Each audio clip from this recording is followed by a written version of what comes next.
Yeah, thanks, Brian. Thank you, State of Illinois and the Appraisal Foundation. If we could, at the beginning of all the meetings, always allow members of the public to attend. If we could we'll start with the ladies over here. Sorry, gentlemen. And the three of you introduce yourselves, please. The three. My name is Azima Akram, and I'm a staff attorney with the General Counsel. My name is Katie Straub. I'm also an attorney with the Office of General Counsel. Marty Cochran, I'm videotaping. Karen Emerly, ICAP Director. Lance Lunty, I'm a certified general and I'm a member of the Appraisal Institute and I'm an MAI, and I'm here with Jerry Greenwood to provide some support for you want to speak before the board today. Jerry Greenwood, Associate Attorney. I'm Barton DeLacy, ICAP board member and DeLacy Consulting. I think we'll deal with your situation as Brian mentioned earlier in closed session. By the way, Jim, thank you for the New Year's gift. Approval of the previous board minutes. You got 2 months worth.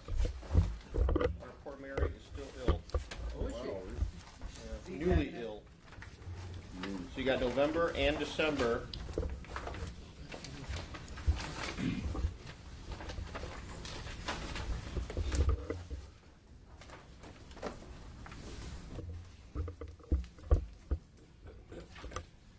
After we've had an opportunity to glance over those, then I would entertain a motion to accept them. Did she send these out on one of those? She did. I've seen one. Yeah. She did send both of them? Yeah, she sent them both. Okay. I think I was.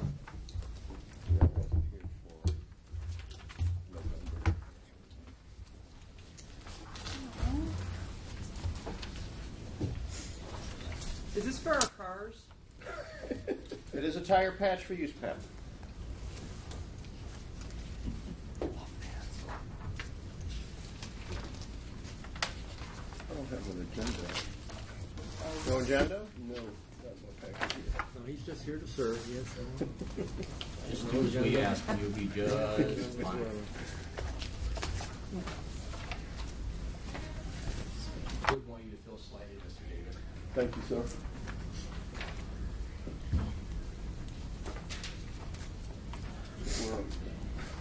Good morning.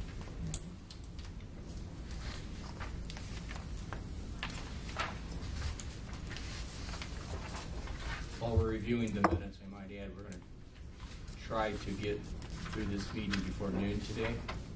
Yay. So we're not going to belabor along on issues, so don't be offended if we linger and I kind of move on with it. The reason for that is we want to try to get done.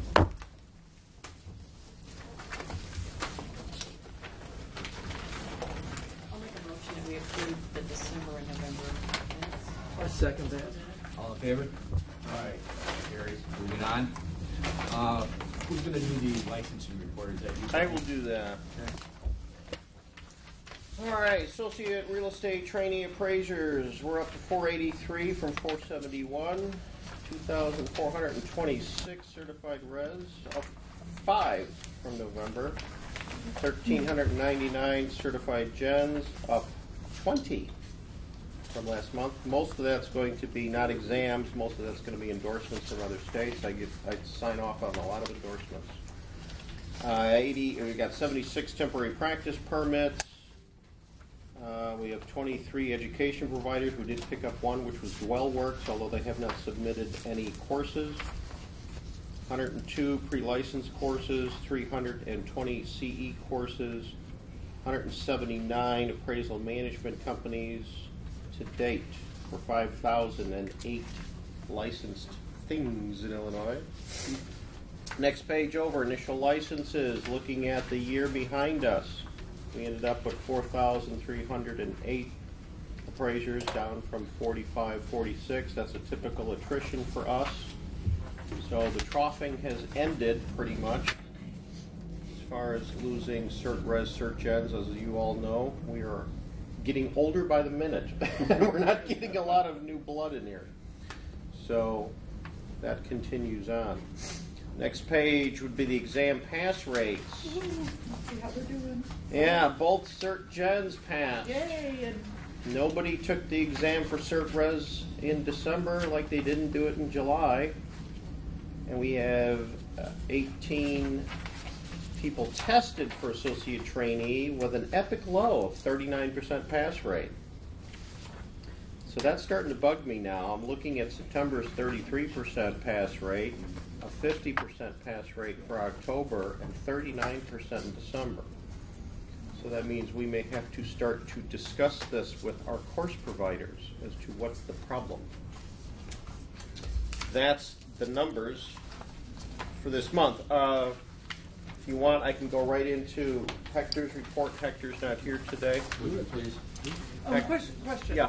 In regards to discussing with the course providers, is this because, as we all know, we have the course material, but a course is only as good as its instructors. So would this be a discussion that you would have with them that would state, "Hey, instructor company, hone in and make your instructors a little better," or how would we go about doing that? I'm going to go out and start addressing the fact that the pass rates are so low. So I don't know. I'm not going to start going after instructors or courses, or maybe they just got a crop of knuckleheads that came and took the class and weren't paying attention. I don't know. But it's going to start to become an issue if we can't get associate trainees to pass this thunder and lightning exam we make them take. Yeah. But it's kind of weird because the month before is the highest we had all year. Right. 1%. And the one thing I want to stress, these numbers can be misleading at some point because we don't know how many people are retesting. I thought that might have been it. Yeah. So every time I see a really high number, I think it's a bunch of the ones from beforehand that are taking another whack at it. Is there a way that we could track that, or that can get tracked by the testing agency? I'll ask AMP if we can do the tracking, but I don't know. I'm not sure. Wouldn't it be easier just to hold the education providers to a response? They're responsible to make sure that the instructors are doing what they're supposed to be doing correctly, rather than trying to micromanage all of the instructors. I think we should put the responsibility on the providers. On the providers, of course. yeah. Of course. And there's also a market effect here too. The market may take care of this. If someone takes their education from a certain provider and then is unable to pass the test and feels it's a provider issue, guess what? That provider will not get the enrollment rates that it will in the future. So the market may take care of that. Yeah. It'd be interesting to see if there was a way to correlate between what are the pass rates for certain providers. I don't know. Well, we could discuss this in closed session, because we do know through settlement conferences that there's frequent flyer course providers who Investigations, Mr. Weaver? Investigations. Looking at Hector's report for January 10th, current caseload down to 89. Dang. Whoa. Caseload over a year, only 35 cases are over a year old. New complaints, 15. 14 referred to prosecutions, 30 were closed. We're down 43% Nice. on complaints coming in. Ooh. That'll be in the newsletter coming out. Is that because of the banks aren't doing the? Yeah, they're all done looking under the couch cushions for all their problems. Yeah, that's what I figured. So a lot of lenders pretty much have handed all this stuff off to HAMP, so they don't have to worry about the underwriting anymore. So they're like, yeah, whatever. They're not turning in it. And some of the largest lending institutions in the nation have never complained. I think I have one complaint from Bank of America. How many from Citibank? One or two. Yeah. Well, they have no problems. There's probably not. No problems. So that's a nice thing. So most of the complaints coming in now are property tax related and on commercial property. So that's kind of interesting. November's numbers. Current caseload back then was 92. We had 40 over a year. I mean, so they're grinding away at getting rid of cases. I myself got rid of about 3 or 4. So it's not like I'm not doing these anymore. I'm just doing some of the big problem children. On to Fairmark's Swan Song report. Dan, we knew you well. We knew ye well.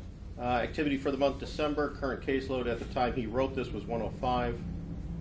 Referred case to prosecutions 9 at the time. Formal complaints filed none. formal complaint filed, prelim hearing set none, notice of prelim hearings 4, no motions filed, 1 response filed, 1 intent to deny filed, notice of intent to refuse to renew, none. Set for formal hearing, we have case number 2013-09155. Glenn Brown is set for March 19th at 10 a.m. And 2013-09550 Elizabeth Engel on 3/19/14 at 1 o'clock. Two same day? Two same day. I don't know the details on these particular complaints, so I don't know why they're so short. Are we still on the 28th? We're set for Starkman. Is that one still going on? So far, And February 11th, Hamilton. as far as I know, that has not changed. Right, no one signed up yet for Hamilton on the 11th. We have TJ and Maureen on the 28th for Starkman. Do we still only have the one formal for January? Yes. Refer order to the director from prosecutions 13, so Jay will be busy signing things. Closed cases at prosecution 14, which is good. Order signed by the director 13, so he's been busy anyway. Real fast, on the 11th is also the date we have a board meeting.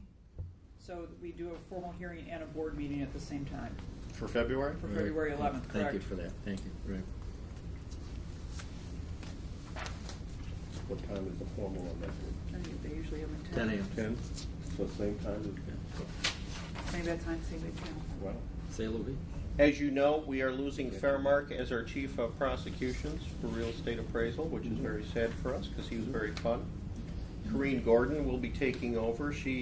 I invited her to be at this meeting today, but I'm sure she's got wrapping up some GC stuff because everybody's switching chairs. I think, tomorrow? Is that the deal? Thursday? This is the first I heard. So, you'll meet Corrine probably in February. She sat in as a GC several months ago for a time. So you'll know who she is. And then going forward, you're going to have to probably go through her to figure out the settlement conference protocol right. again. You'll have to reinvent your wheel again. Unless Thompson's got a template back there. Right. And then that's all I have. In the administrative report? Pretty much the only thing I'm going to talk about is actually I'm going to rip it out as new business.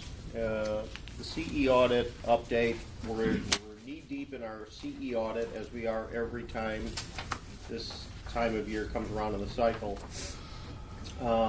Mary's been dealing with a lot of things. Certified letters have gone out to people with their shortfalls. I had a call yesterday with an appraiser who mistakenly thought a 30-hour QE class was going to satisfy for CE, and I'm like, I'm not going to ding somebody for taking a harder class. Yeah. I said, where are you trying to upgrade? He goes, no, I just wanted to learn something. Great. So consider that a pass. So if you sat for 30 hours and it just doesn't happen to be a CE offering where we back it off 2 hours, yeah, we'll give it to you. So aside from that, we're going to have the same problem we had over a year ago with a certain provider who's not providing correct certifications and course transcripts again. We're going to be revisiting that. That is now going to be an epic problem. Is that the same course provider who has a problem with the dates that they have for their online information? It is. Okay. So that's going to be a problem going forward. Apparently nothing got through on that settlement conference. Are we doing the audit on USPAP? We're not going to audit USPAP. Part of the education audit. Well, you mean the time? You mean if they took it? Oh, yeah, that's part of the audit. That's an automatic thing. Okay. 6 months? The first 6 month thing. When you say it's an automatic thing, it's not among everyone. It's just the ones we're bringing in. Right. Yeah, so we're not going to do a separate audit for 5,000 people to see if they've taken it for 6 months. The education audit that I had to do for the appraisal subcommittee, that's pretty much done. The last person slow poking it to the finish line was IDOT. They finally brought their course material in. So I'm like, yes, I'll look at it. So we're trying to get through IDOT stuff. That should be done about a week or so. We have a settlement conference scheduled for Springfield on the 24th. 4th or 5th? 24th. It's a Friday. I will be down there. Jenny will be down there. There's 4 cases. Starts early in the morning on Friday. 4? Okay. Well, so I don't know which board member had signed on to be in Springfield for that, if anybody. She's going down. I'm going down. Okay, so I'll be down there the 23rd because I got stuff to do down in Springfield. Will we only have a total of 4 cases? As far as I know. And I think I've seen either most of them because they're kind of older cases. We could probably do 2 in the morning, 2 in the afternoon. I think so. That would probably work. Yeah, you guys can hammer those out. I was able to get the law library down in Springfield, so if Mark Thompson wants to do work down there, that you'll be kicked out. Wait, Mark Thompson got kicked out of Springfield? Yeah, we're going to kick him out. That's awesome. But he always does that so grace. Look at that, a smile on his face, and he takes it so well. He's an enigma wrapped in a riddle.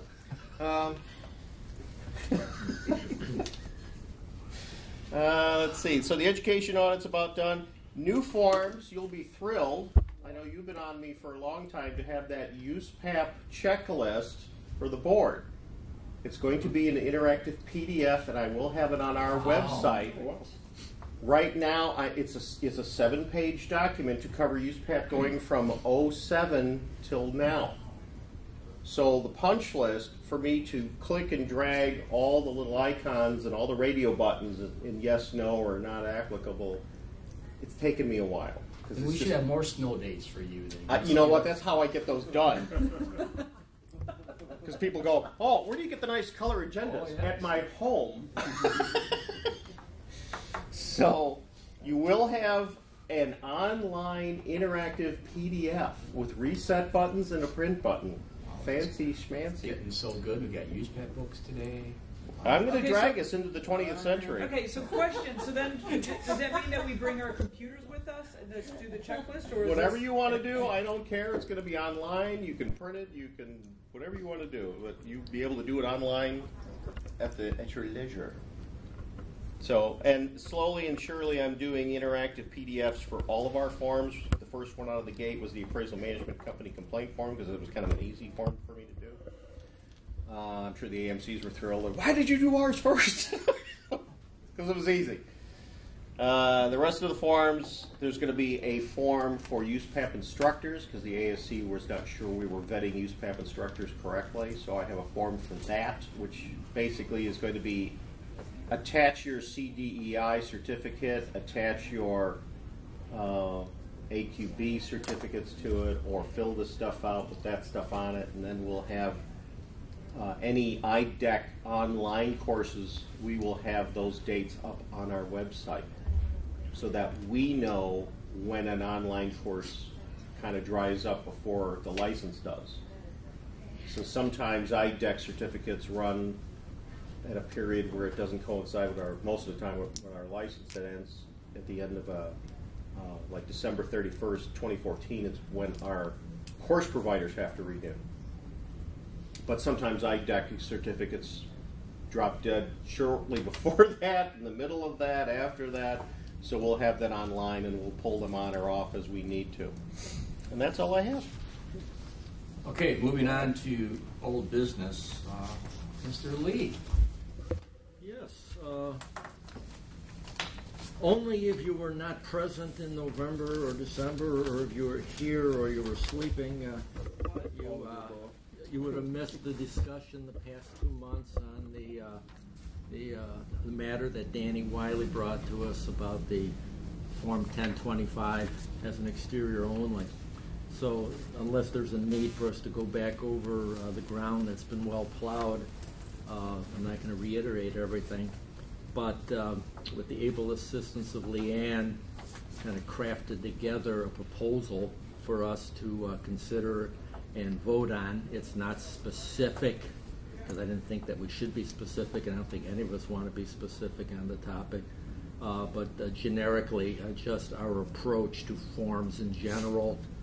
And I don't know if we want to read this aloud. All the board members have a copy of it.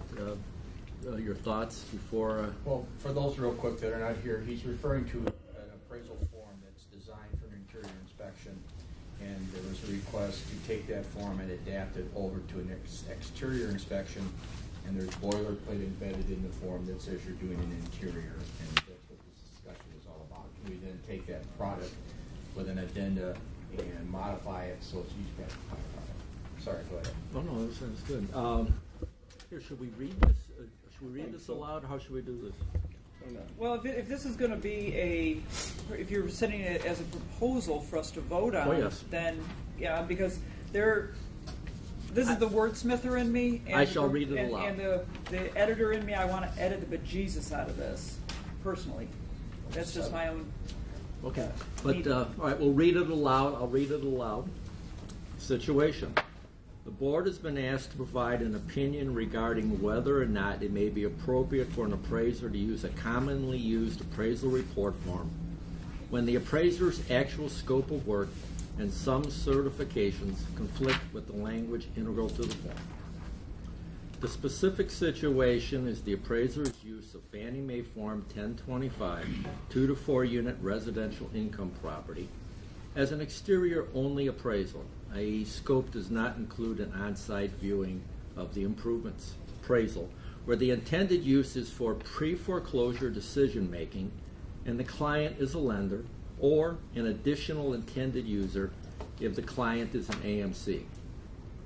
This situation requires that the appraiser insert language in the appraisal report which has the intent of superseding any and all conflicts between the appraiser's actual service and the words embedded in the report form. Opinion of the board. Number 1. As a restatement of what is actually understood. Already understood. As a restatement of what is already understood, the appraiser is the one who is responsible for the development and communication of an appraisal, which is in compliance with USPAP, Illinois license law, and rules administrative code. The preamble to USPAP states in part, it is essential that appraisers develop and communicate their analysis, opinions, and conclusions to intended users, other services in a manner that is meaningful and not misleading. Number 2, the board does not ordinarily, note see exception below number 4, provide specific instruction as to appropriate development and or communication of an appraisal. As such, specific to the responsibilities cited in number 1, the board will not make an exception and will not provide specific guidance. Number 3, as a broad generalization, the fact alone that an appraisal report contains certain appraiser-made revisions to a form developed by others does not necessarily constitute automatic noncompliance with USPAP, Illinois law, and rules. However, this does not preclude the possibility that some appraiser-made revisions are inappropriate and would result in a non-compliant appraisal report. On your reverse, or your second page. Number 4, exception. The board has previously stated and continues to assert that communication of an appraisal using a Fannie Mae March 2005 report form, in whole or part, where the intended use is other than for mortgage or mortgage-related purposes, the latter being the other checkbox on the assignment type line on page 1 of a Fannie Mae form, is not acceptable under any circumstance, and no matter the language which the appraiser may insert in the form in an effort to resolve the conflicts. Examples, but not an exhaustive list, of what constitutes not acceptable intended use: divorce, settlement of an estate, bankruptcy, any matter involving litigation or potential litigation, tax appeal, pre-listing for a prospective seller or opinion of value for a prospective buyer, a taking by a governmental body or the remainder created by a taking, estimation of loss, gift or inheritance taxes, etc. End.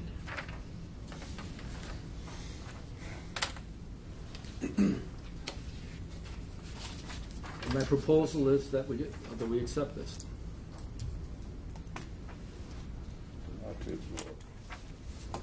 Yeah, this is a lot to absorb, because in saying that we don't provide guidance, we are providing guidance.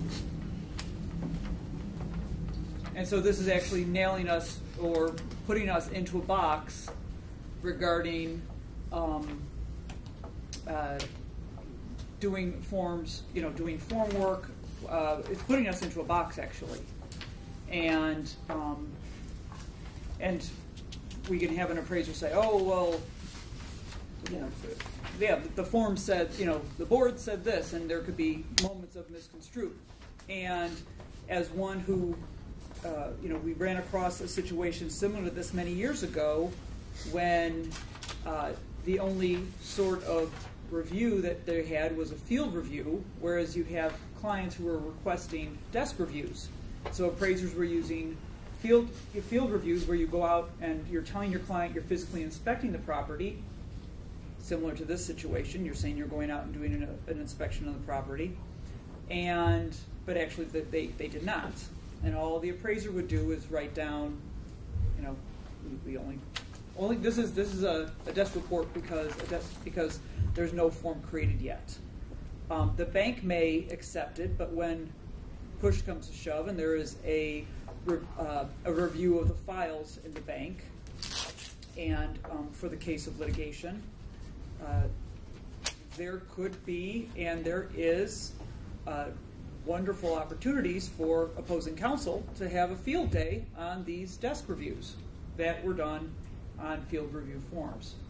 And, again, with the conflicting information, with the conflicting data that appears in the certification, not just in the scope of work, but also in the certification that is stated and that the appraiser signs off on. What do we want to do with this? I mean, if I see two options here. One, we can entertain a motion. Secondly, we could digest this and deal with it at the next board meeting. Can we also, use it as fuel for an article to be written in the newsletter? I'm totally open. It's whatever the board wants to do with it. I just don't want to be lengthy. I mean, if it's something that a motion wants to be made, that's fine. If it's something we choose to table, that's fine too. We've been beating on this for a little bit of time here now. So. The motion's on the table. It's waiting for a second. Oh, you did make a motion? I made the motion. I didn't hear the motion, but a motion to what? All right. Restate your motion. A motion to accept. Accept that as our position. I'll second. Right, we have a second. Okay, now we discuss it. Well, let's have some discussion on it. Maureen, what you said, I don't see a conflict with what's in here with what you just said. Yeah, I look at it a little differently. I think Lisa did a good job at saying, look, we're not going to provide specific guidance because there are certain cases where an appraisal made revision to form would lead to UPAC compliance, and there's certain situations where it wouldn't. And it's up to the appraiser to determine that through conversations with the client and based on intended users. So it splits the responsibility back on the appraiser. To me, it sounds like to be honest with you, I know no more after reading this than I did before. To me, it's just kind of cloudy. And it seems like we take one step forward and two backward. We say that, what it says, an appraiser made revisions to a form developed by others does not necessarily constitute noncompliance. And then on item 4, we cite things that, That's the exception. But then the bottom line says, etc.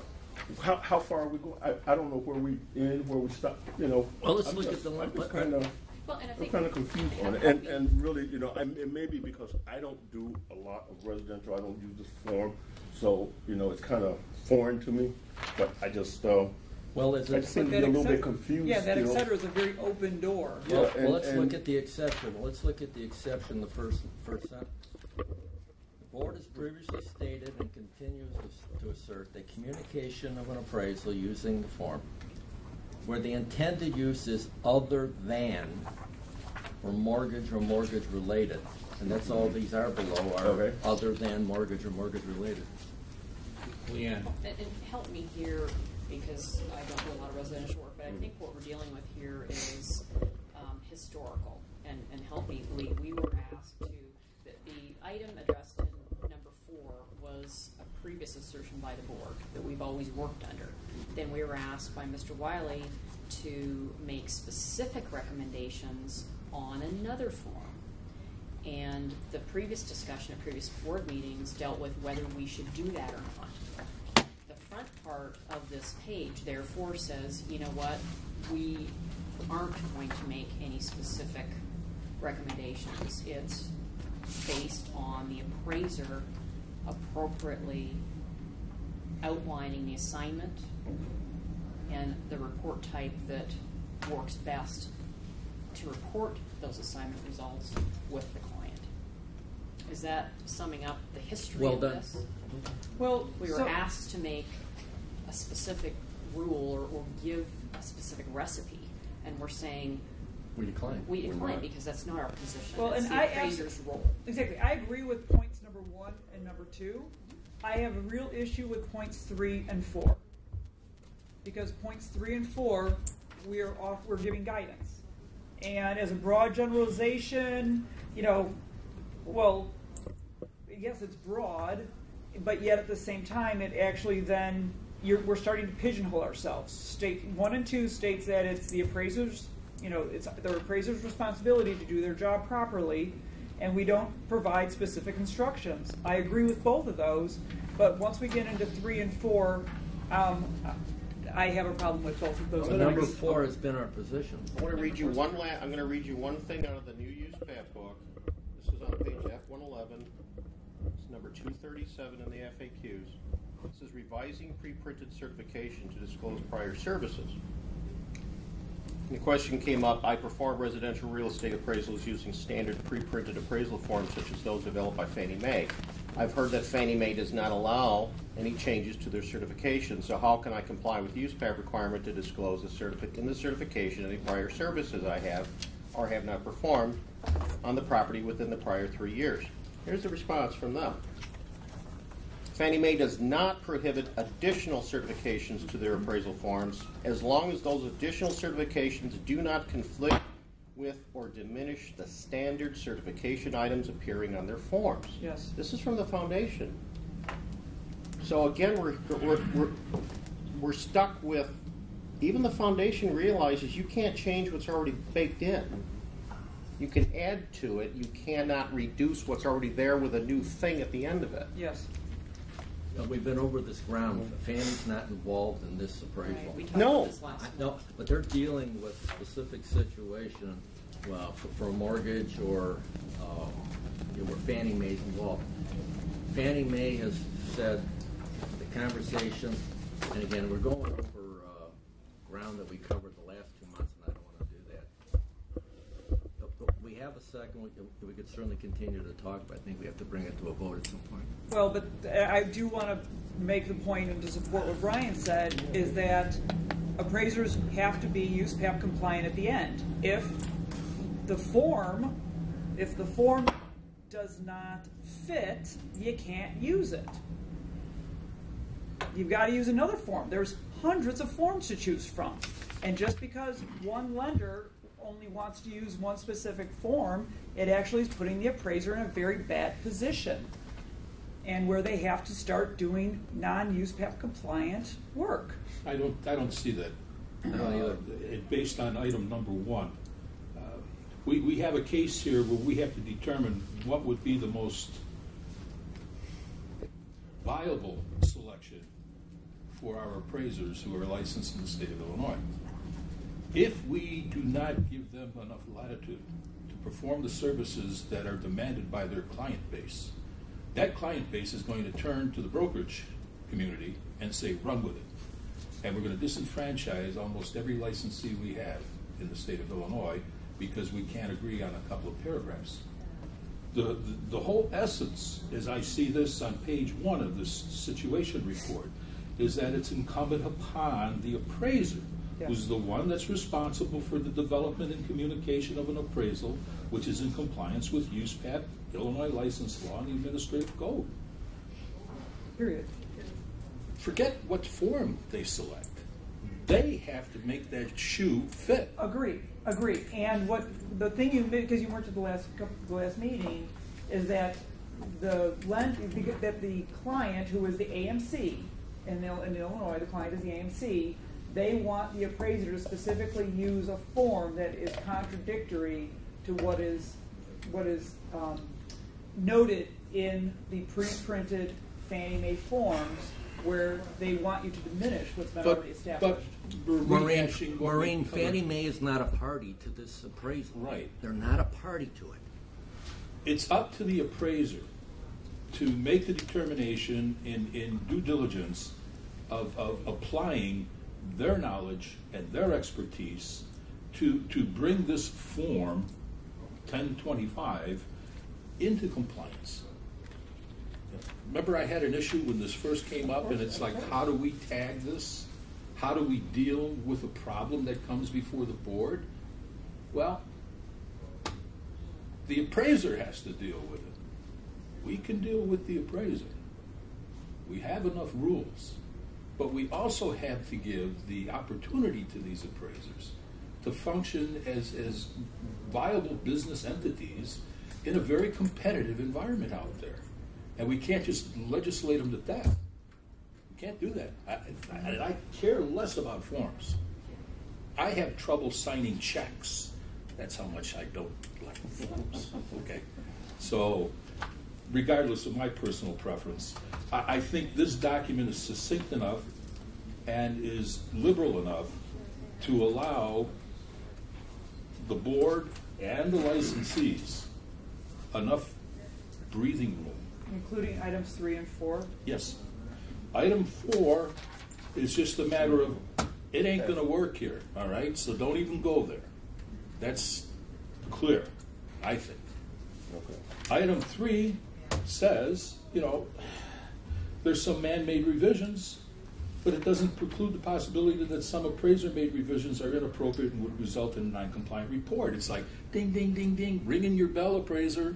We're not giving you a license to just forget about that form.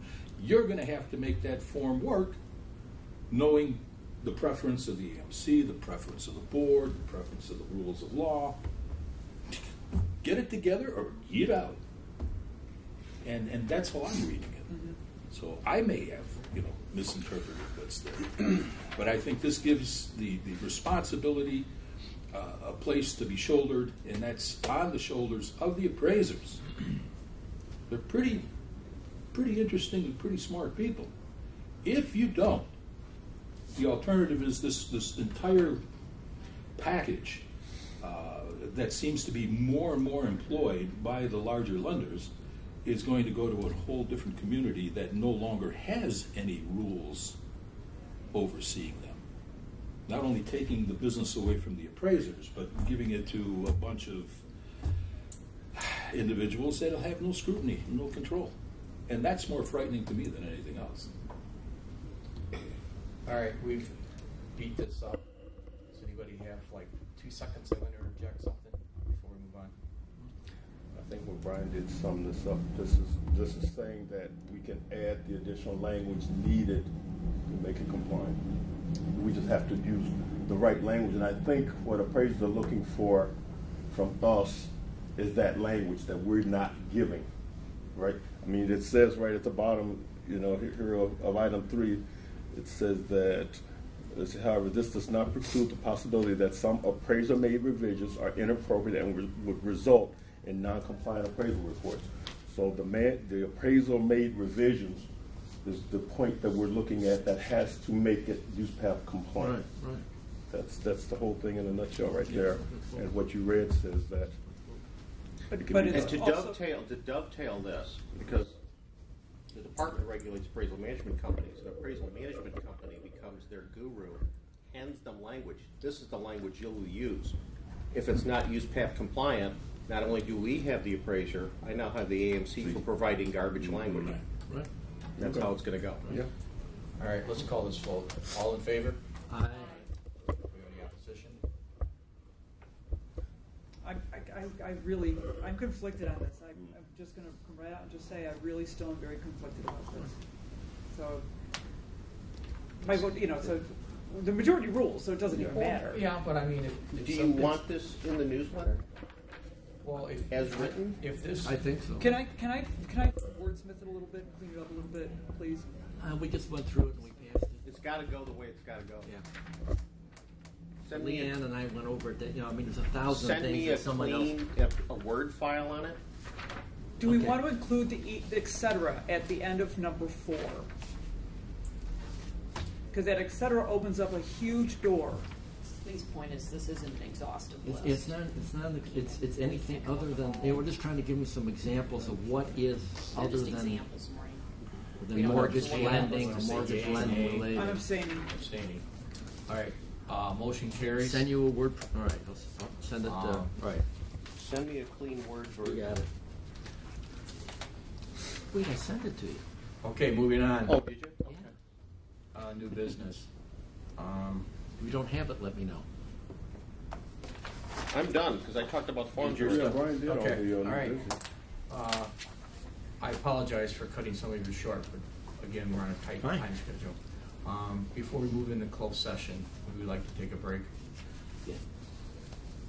We'll take a 10-minute break.